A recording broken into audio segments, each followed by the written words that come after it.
Good evening and welcome to another edition of Friday Night Lights. I'm Jay PUSKAR. Mike Fenner will join us in a moment. Tom Decker has the night off. Well, with each passing week, the high school football season schedule continues to dwindle down, and tonight it was all about regular season finales for some, and for others, the playoff push continues in District 10 and in the PIAAs. And for more on that and the Cathedral Prep Ramblers, we'll toss it over to Mike Fenner. Mike, good evening. Good evening, Jay, and welcome on into the 5A first round postseason. That is where the Cathedral Prep Ramblers found themselves tonight at home at Dollinger Field, taking on Homer DeLatre, the former Corey head coach, and Hollidaysburg, as Mike Mishler and company look to stay perfect here with this senior class in terms of postseason games. Early in the first quarter, no score.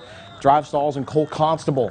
Pure 21-yard field goal makes it a 3-0 start for the Ramblers. And more from Cathedral Prep. Tamar Sample in the second quarter on the doorstep finds Demario Crawford. 10-0 Ramblers on the touchdown pass. How about a safety for the Prep defense after a 56-yard punt from Sample? Later in this one, it's going to be Tyson Simon with the 2-point play there. And then less than 4 minutes to go in the first half, Jaheim Williams takes off for an 18-yard touchdown. It's 19-0 Prep at the half. Same score to the third. And how about this, an interception for Jaheim Williams. Great play over the middle of the field as he makes the interception here. And Prep set up in good position. Now it's going to be the Ramblers after a penalty on that special teams play. Loading up the double move. Sample going deep. Patrick Fortin, 39-yard touchdown. And keeping the DBs honest as the Ramblers take a 26-0 lead through the air there. And then early in the fourth quarter, Williams, his second touchdown of the night. He had 77 yards rushing. Second to Mike Parks' 92 yards rushing. And then just about to finish things up, they can't hold on to the shutout here. I'm still going to give it to Wayne Bradford's defense on the shutout. But on special teams, a blocked punt for a touchdown. Rocco Grossi for Hollidaysburg with less than 2 minutes to play. It is a 33-7 final as the Ramblers advance, holding Hollidaysburg to under 90 yards total offense. We talked about a few things. The coaches got our minds right. Told us if we want to win this game and keep playing the season, we're going to have to play. We're really going to have to play. And so that's what we did. We came back out when we just gave it to them. Kept punching them in the mouth on offense, kept feeding it to them on defense, and we shut it down. Honestly, just the run game, that's for sure. That's what establishes a lot of our games for us. But then because of the run game, then we have some quick passes, some quick, easy reads.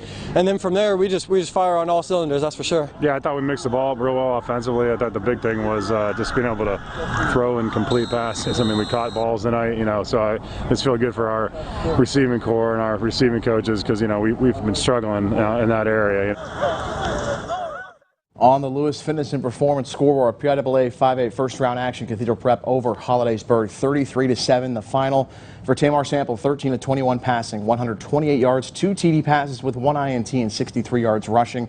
Mike Parks leading the way with 92 yards rushing. Jaheim Williams, 13 carries, 77 yards, and 2 TDs. Prep outgaining Hollidaysburg 422-84 in the near shutout victory. Ramblers get Wyoming Valley West next in the PIAA quarterfinals. Jay?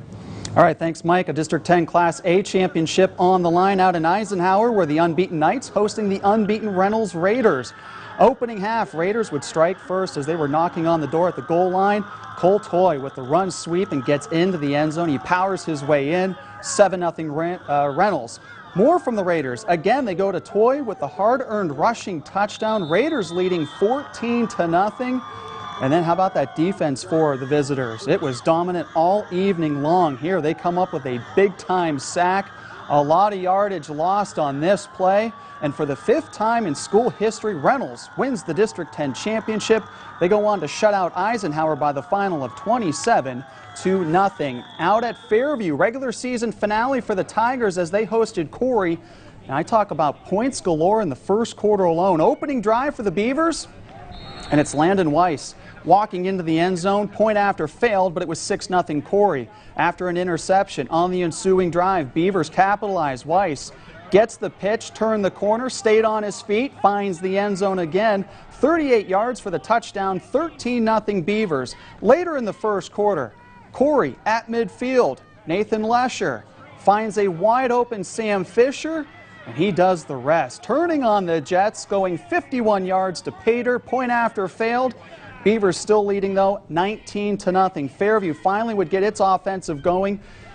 Tyler Corbin going downfield to Logan Frazeo. He hauls in the catch. Tigers finally getting on the board. They trailed by 12 at 19-7, but that's as close as they would get in this one.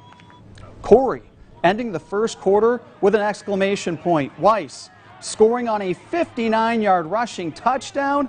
Nobody's going to catch him as he is able to get into the end zone for 6 more.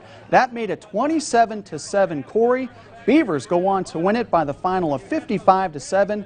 They finish out their season with a 4-5 overall record. Mike? More regular season action as Warren was entertaining Sharpsville tonight at War Memorial Field. Picked things up in the third quarter. Dragons trailing by 2 touchdowns, 28-14. Landon Dublo stumps the slant pass to Alex Borger. Turns on the Jets and he's gone, finding Pater for the touchdown. 6 in for 6. Dragons down 7 at this point. Later in the third, more from Warren. James Swanson gets the check down reception here and working his magic, making defenders miss. And he's going all the way down to the 12-yard line as Warren is set up in enemy territory there in the red zone. They'll cash in, though. Dublos with the keep as he scores here on the touchdown. Point after is good to tie it up at 28 apiece. And then moving ahead to the fourth quarter after that tying touchdown, it's Dublos once again to Borger for the go-ahead score. That's the difference maker as Warren winning a dramatic one tonight at home, 34-28 after his record-setting week a week ago.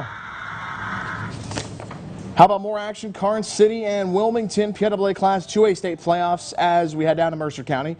First quarter, no score. Greyhounds crowd attack on display. Luke Edwards with some strong running here, refusing to go down, picking up a first down for the Hounds. Later in the drive, Kalen Bender capping things off the 1-yard touchdown plunge. 7-0 lead for the home team. Wilmington on top here. Second quarter, Wilmington now up 14-0. Bender looking for more. The keeper gets him in for 10 yards and a touchdown. Greyhounds increase the lead to 21-0. And the Wilmington defense stingy once again. Weston Fanko cuts down the Gremlin quarterback. It's Wilmington cruising into the next round of the state playoffs. Greyhounds over Karnes City 42-14.